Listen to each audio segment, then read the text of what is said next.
What is up, guys? It is Og here, back with another video, and in today's video, we're going to show an updated DME's farm that gets more satyrs, more gold, and potentially could even be done at level 54 pretty safely. So I'm really excited about this farm. I've been working on it for a few days, and I think you guys are really going to like it. Shout out to Ted J for showing me this location that we're going to use here. He showed it to me over Discord couple weeks ago, and now I've finally been able to check it out and actually theorycraft about how we could potentially get the pool to work pretty well. It could potentially be expanded on in the future, we'll see, but I think this is going to be an immediate good pool for a lot of people to start using. If you guys are enjoying this, definitely check out the Twitch link down below and hit that subscribe button for more videos. Let's jump into it. All right, so we're going to get started here back with DMEs. And so a lot of people have been doing these DMEs farms for gold farms and for jump runs and things like that. So a lot of people are familiar with this instance, but shout out to Ted Shea, as I said before, for showing me a new trick that might change everything with this farm. And so potentially even level 54s can do this farm with this methodology. So it's going to be pretty great. Now to get started, what you're going to do is you're going to jump down here and you're going to blink up against the wall. You want to make sure that these large lasher packs are actually running away so that you can pull these lashers. If you don't wait long enough for them to pull, or if you wait too long enough where they're not padding up, where they're padding back, you potentially could pull them as well with the pull. So you want to make sure that you wait long enough, then you fireball that one group, run under that overhang, fire blast with a rank 1 fire blast, automatically pull the right group with the mobs that you already pulled, counterspell the group through the tree, and then go into a block. So this pulls the first 4 groups of whiplashers. We're going to try to do the whiplashers in 2 pools just to speed through them.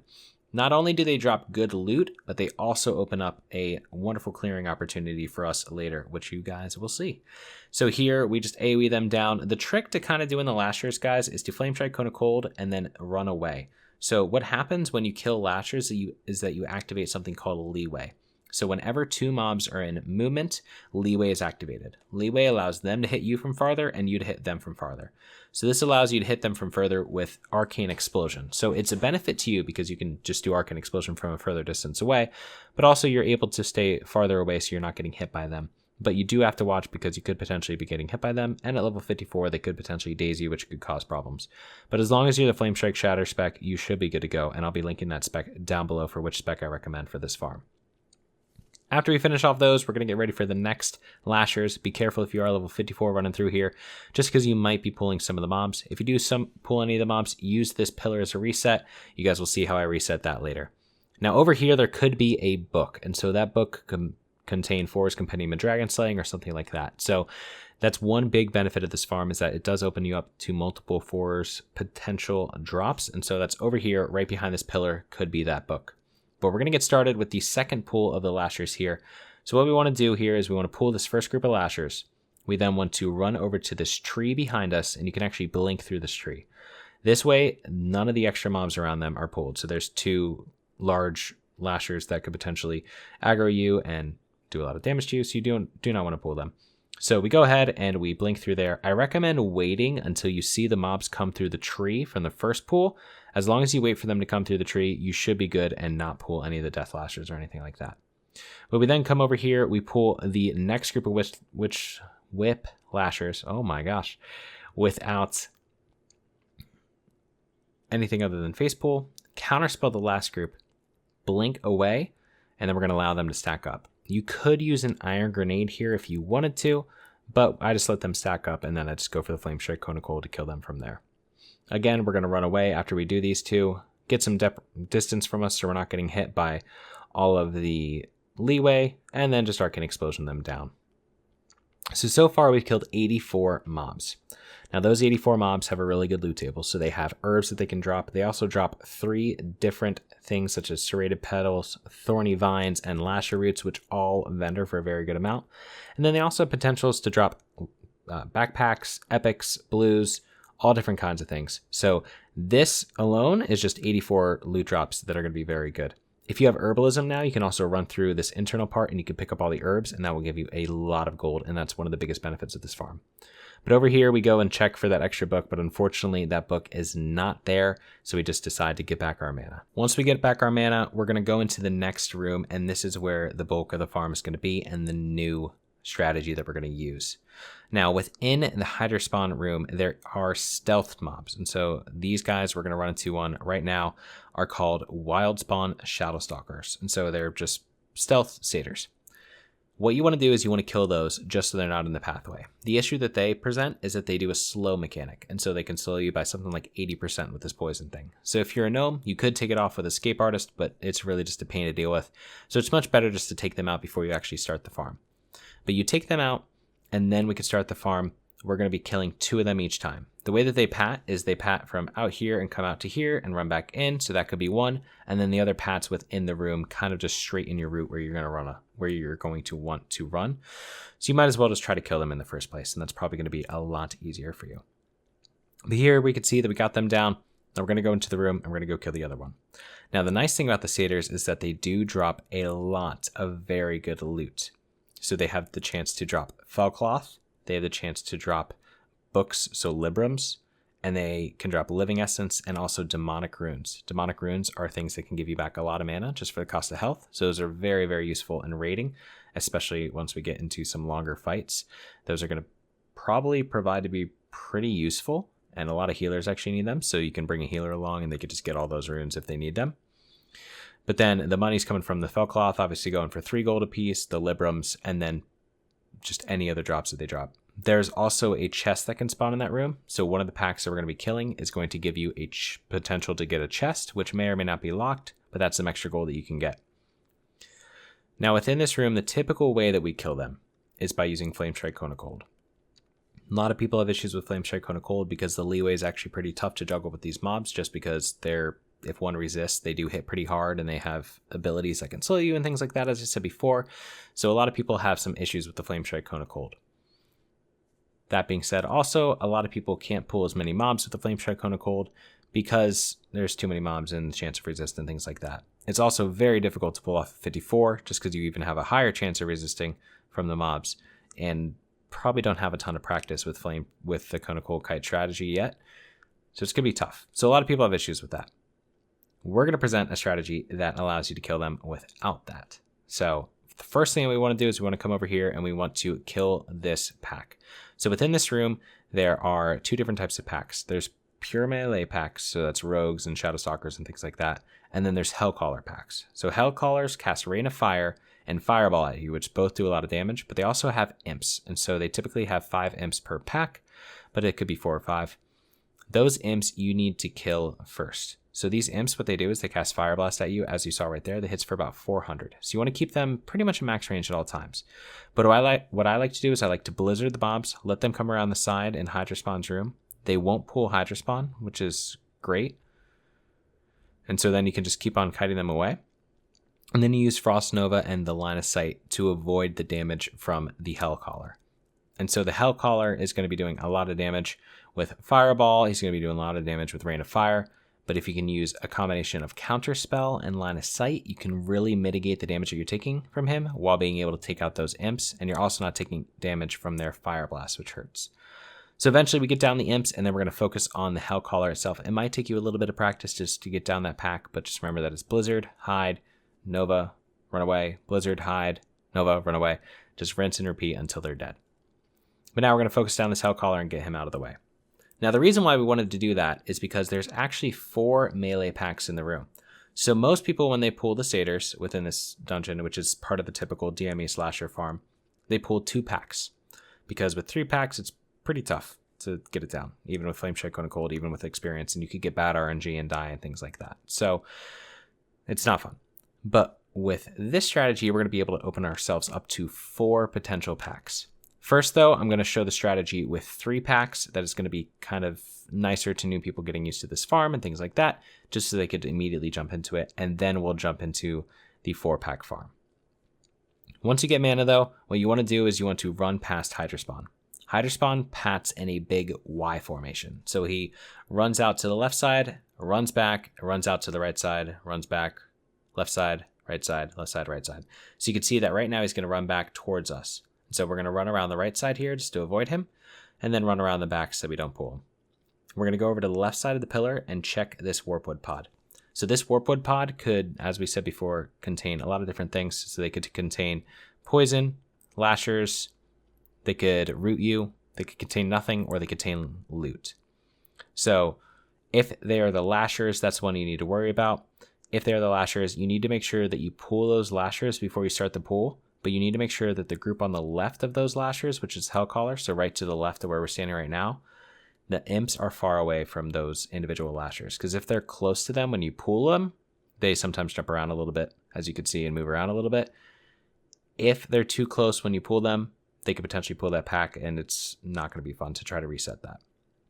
But here we get started with a wand. We blink ahead here of this second group, and then we're going to Nova this third group. So we pulled the 3-pack of satyrs, and now we're running to a potential safe spot. So what we're going to do here is we're going to turn around and rank 1 Blizzard just to try to get them as stacked as possible. I recommend blizzarding there, blinking ahead here, blizzarding at this door, and then blizzarding as they come out if you need it.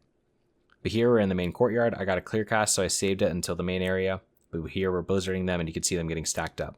And now we're going to make a break for that reset pillar that we talked about before. Now, as you can see, there's a pack of 3 treants right here.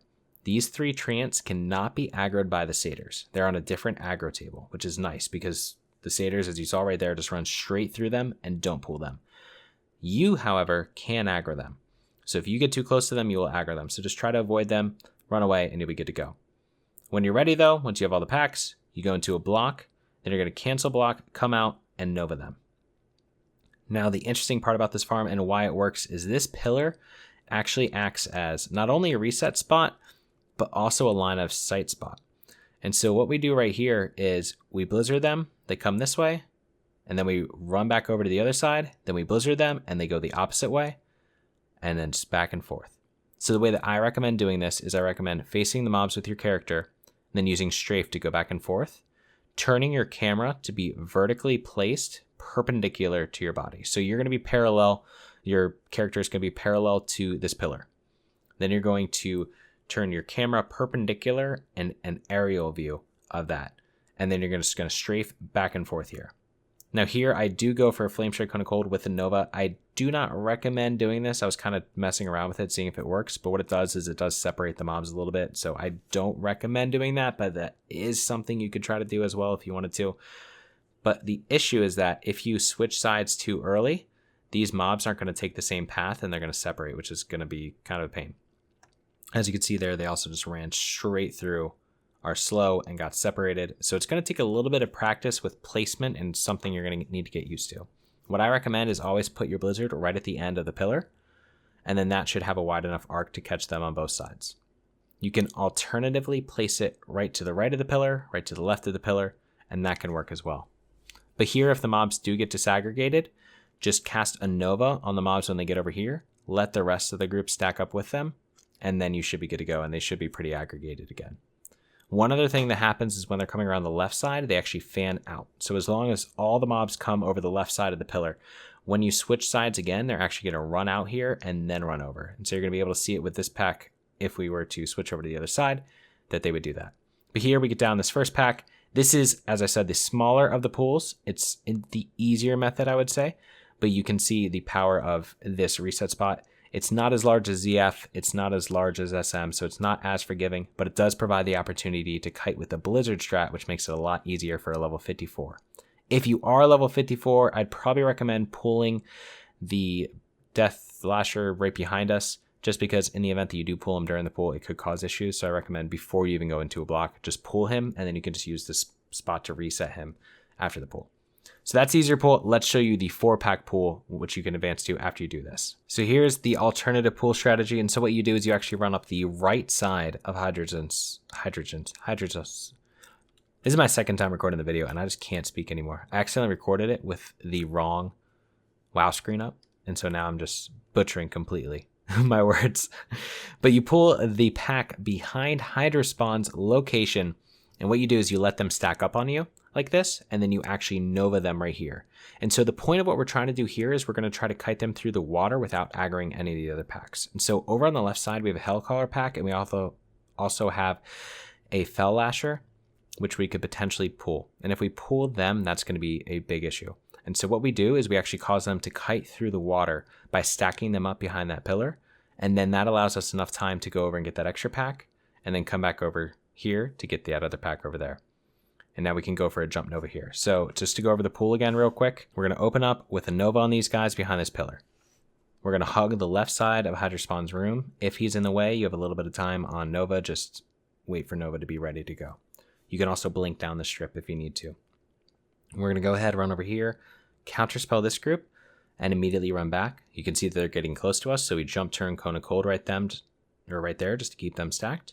Fire Blast this third group, and then we go and we Nova this fourth group right here, and then we're back into our normal rotation. This obviously gets you extra satyrs, which gets you an extra amount of experience, but also extra gold, because the satyrs are some of the most lucrative mobs in the instance due to their fell cloth and everything else that they can drop. The imps from the fire pack also can drop fell cloth, so that's another really good gold making opportunity just with those extra imps. Overall, though, we killed 5 imps, 84 lashers, and 18 satyrs with this strategy. It's absolutely insane, guys. It is so much loot, so much gold, and it doesn't take much time at all. As you can see, this is our second run through, and we're at 13 minutes. That included an accidental Hydrospawn pull because I wasn't paying attention, and I had to reset Hydrospawn. So even with grabbing Hydrospawn and doing a reset and having to actually run all the way out here to reset him because Hydrospawn was too close, it still is only about 15 minutes per run. Once you get this down with a lot of practice, you can easily be looking at over 150 gold an hour without a problem. My previous farm that I did with the DME slashers and then just 2 satyr packs was about 140 gold per hour. This is including 2 extra satyr packs plus a Hellcaller pack. You're looking at a lot of gold per hour, guys, if you have 300 herbalism and if you can do this strategy. But as you can see here, we're going to run into some extra issues. So this is something I want to show you guys just to show you how to handle some unfortunate events. If you don't have the slow on the mobs right there, guys, do not go for the Nova, because now we have them completely split on both sides of the pillar. And I actually run behind the pillar there, and you can actually see that 2 of them healed themselves up to full. So behind this pillar, everywhere is an evade spot. So make sure you're watching out for that. But what I needed to do was block and then lip to go ahead and handle these mobs. So I just reset the fight basically, and you can use Cold Snap if you need to. And then I went back into the Blizzard rotation. But I had to reset the fight because they got separated so badly. So only Nova when you have the Blizzard still running on the mobs and you know that you're going to be good to go. The way to handle it, though, is to throw down an Iron Grenade. And so I throw down an Iron Grenade there, which does help to kind of group up the mobs. And then we're just going back and forth, putting it on the outer rim of the pillar. But we can see here that we have some mobs at a lot of health, while we're pretty much and we do have Evocate, but we're going to waste it here soon. So here you can see the fanning out of the mobs. That is probably one of the biggest benefits. Your best chance to stack up these mobs is the fanning out opportunity. Because what happens is kind of like the wide route in Mara, it automatically provides you the wide route. The mobs that are closer to you, go this way. The mobs that are further away from you, go this way. So just make sure that all the mobs do come over the left side. If you need to step back here and just keep on blizzarding them before going over to the right, that works too. If they're separated like this and you find that the best strategy is just going to be you going all the way back here before you blizzard them just so they all get around that side, do that. That'll 100% work better for you. Just don't let them get too separated, and you should be good to go with the farm. But here we're going to be able to get down the majority of the mobs. I end up accidentally resetting 3 of them, and as you can see, I'm at 5% health, barely any mana, but we are able to pull it off. This farm, though, guys, is with a lot of practice going to be amazing. It took me about an hour and a half to get it down, just with practicing the mobs and everything like that and figuring out their pathing. A lot of that time I also did spend trying to do the elementals. So I tried to pull the treant packs. I don't recommend trying to do the treant packs because they have a regrowth ability. So they kind of just heal themselves through any kind of damage that you do. And then they also just have a good amount of health. So they're kind of a pain to take down. But if you do have the proper spec, you can probably take them out as well. So maybe you can figure out that strategy. I also tried to pull the mobs up to the second boss's room, Zevrim, but they do not path like Zevrim does. And so don't try that, because the treants do not pat and actually go straight through the pillar and hit you. So don't try that, because you're probably going to die if you try that. But this is going to be a really good strategy. Let me know if you guys have any questions down below. Hopefully this can help you out. This is potentially able to be done at 54. I haven't gotten to practice it myself just because I don't have a level 54 mage currently. But if you do try it, let me know how it goes. maybe record a video, and if you could show me it on the Discord, that'd be even awesome. That would be even more awesome. Thank you guys so much. All right, everyone, that wraps up today's video. I hope you all enjoyed it, and if you did, please subscribe and leave a like and a comment below to let me know so. And if you guys have any other ideas for any other videos, please let me know in the comments below. Also, check out the description for the Twitch where I do all this live, and also for my Twitter and Discord where you guys can be notified of any future updates and when I'm going to go live on stream. So I'll see you guys in the next video.